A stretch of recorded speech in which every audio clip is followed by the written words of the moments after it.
Two unbeaten heavyweights entered the ring in December of 2018 at the Staples Center in downtown Los Angeles. You know what happened. It was an incredible fight. And in the 12th round, Tyson Fury went down and Deontay Wilder looked down at him. And somehow Tyson Fury got up. The resurrection, we've dubbed that in boxing. Anyway, it went to the scorecards of the three judges and they scored it a draw, a split draw. One judge voted for Tyson Fury, one judge voted for Deontay Wilder, and one judge, the British judge, had it absolutely even. So, it's Wilder and Fury 2 at the MGM, Feb 22nd. It will be sold out, packed, and the excitement will build. Forget all of that.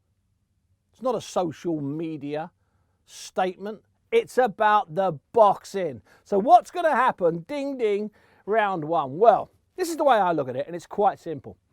If the same Deontay Wilder shows up, who doesn't really have a lot of respect for Tyson Fury, he'll talk about how much he respects Tyson Fury. He'll talk about how good Fury's jab is. He'll praise Fury, actually. Don't worry about that. But he doesn't have a lot of respect for him. And we saw that in the first fight. I'm not quite sure, hey-ho, whether Wilder had a plan in the first fight. I think his plan was simple, and understandably so. Get out there, hit the man anywhere above the waist, and he'll fall over. And that's because almost every single one of Deontay Wilder's opponents so far have fallen over, tumbled over, or fallen asleep. Tyson Fury himself was down twice in that fight, but he survived. So what does Tyson Fury need to do then to go one better? Well, it's quite simple. He needs to do exactly the same as he did in the first fight, only just a little bit more of it. Just a bit more assertive. Just a little bit more aggressive. And Wilder, well, he just has to do all of the things right that he didn't actually do in the first fight. And if Wilder gets it right, he wins. And if Fury gets it right again, he wins. It all sounds so simple, really, doesn't it? This is really how they win the fight. Wilder has to be forceful. He needs to throw that jab, that long jab, with some meaning. And then he needs to start planting the right hand earlier. Not waiting, not trying to measure. He can't afford to surrender 4, 5, 6, 7 rounds. Because if he hurts Fury and drops him like he did in the first fight in the 9th round and then again in the 12th, Fury will keep getting up. He's got to get to him earlier. And what Wilder really needs to do is just be more patient. Be a bit more accurate with his big jabs and his big right hands. So he's got to throw a proper jab, a meaningful, nasty jab that's really comes straight out and pushes Fury back and stops Fury play acting. Then the right hand's got to come across and he's got to throw more of them. And to get either of those two to work, the jab or the right cross, he's got to be patient. He's got to be more accurate with his punches because when he misses, wait for it, Fury counters. In fact, Fury's entire game plan in the first fight, it was a good game plan. The entire game plan was based around Wilder missing wildly, which he did. So what does Fury have to do specifically to win this fight? He needs to be a little bit more aggressive early in the fight, of course, but nowhere near as aggressive as he's claiming he will be. And then, once he's found a bit of range and a bit of distance, he needs to have be a little bit fearless and let that right hand go. Just let that right hand go. Just let it go another 4 inches, 5 inches. Problem with that is you have to get 3 or 4 inches closer. And if you're 3 or 4 inches closer, you are absolutely in the danger zone, in the red alert box when it comes to Wilder. So it's a slightly more aggressive Fury, and it's letting that right hand go with a little bit of venom. And the third thing is, he has to treat the fight again like he's going in with the most dangerous man on the planet, because that's what Deontay Wilder is right now. And I want to see Fury have all of the respect again that he had in the first fight. Because if you underestimate or if you refuse to fully respect Wilder's power, You're playing into his fists. You're playing into his concrete fists. You've got to be alert and respectful for every single second in the 36 minutes of a 12-round contest. Because think about it this way, and Wilder has said this, my opponents have to be alert and on top of it for 36 minutes. I just need to be lucky for 2 seconds to land.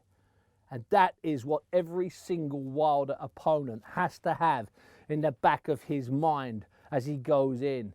Fury can't have 5 or 6 good rounds and then start to relax thinking the fight's his. Fury can't get overconfident because he's connected cleanly in the opening rounds.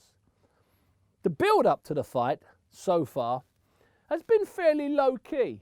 Fury is threatening to come in 4 or 5 or 6 or 7 or 8 pounds heavier than he was for his last fight in Las Vegas in September, when he was perhaps half a stone, 7 or 8 pounds too light. And Wilder has been, well, very low-key in the build-up. Just saying the same thing. I got you last time. It won't take me 9 rounds or 12 rounds to get you this time. No changes in the Wilder team, in the Wilder camp. The preparation has been going on behind closed doors, so we don't know exactly what has happened. But we're getting inklings inside the trade that it's quite simple. He's working on accuracy. He hasn't got to work on the power. He's got the power. It's natural. He's got to work on accuracy and to get his timing right and not get to a situation where he's just being countered and countered and countered. But there is an awful lot of change inside Fury's business. The man who saved him from being a 29-stone boxing has-been, Ben Davison, he's gone. He was in for 5 fights. Fury won 4 of them and then got the draw, controversial draw, against Wilder. Ben Davison and Fury parted company early this year. And Fury decided to hire a man called Javan Sugarhill Stewart, the nephew of the great Manny Stewart, the man that set up the Kronk dynasty back in the 60s and early 70s in Detroit. Javan's worked very closely with his uncle in the corner with dozens of fighters over the years, and met Fury 10 years ago for a few weeks when Fury went out when he was younger and based himself for a month at the Kronk gym. Now that relationship is top secret. And I mean that. There's no footage of it. We see them smiling. We see them warming up. Doors are closed. Cameras go off. We need to see what kind of influence Javan Stewart has on Fury. Fury's talked about the fact he likes Stewart because Stewart's an aggressive coach and he wants to be more aggressive. That's fine. Against just about every heavyweight around at the moment, that would be fine. But against Wilder, it could be the most foolish and dumbest thing that Tyson Fury has ever done. So to recap, the pair of them need to show each other a lot of respect. They both need to establish decent jabs, and I really mean that. Wilder needs that bit of accuracy, and Fury just needs to let that right hand go a couple more inches. If that happens, well, I see Fury taking another decision. He's not going to go toe-to-toe with one of the hardest punching heavyweights in history, and Wilder's not going to throw it away. I think it's an even better fight than the first one, and the first one was a classic. I'm going Tyson Fury by a very tight and probably even a controversial decision. What a week and what a night it will be in Las Vegas for Fury and Wilder too. Thanks for watching ESPN on YouTube, and for more sports highlights and analysis, be sure to download the ESPN app, and for premium content plus live streaming, make sure to subscribe to ESPN Player.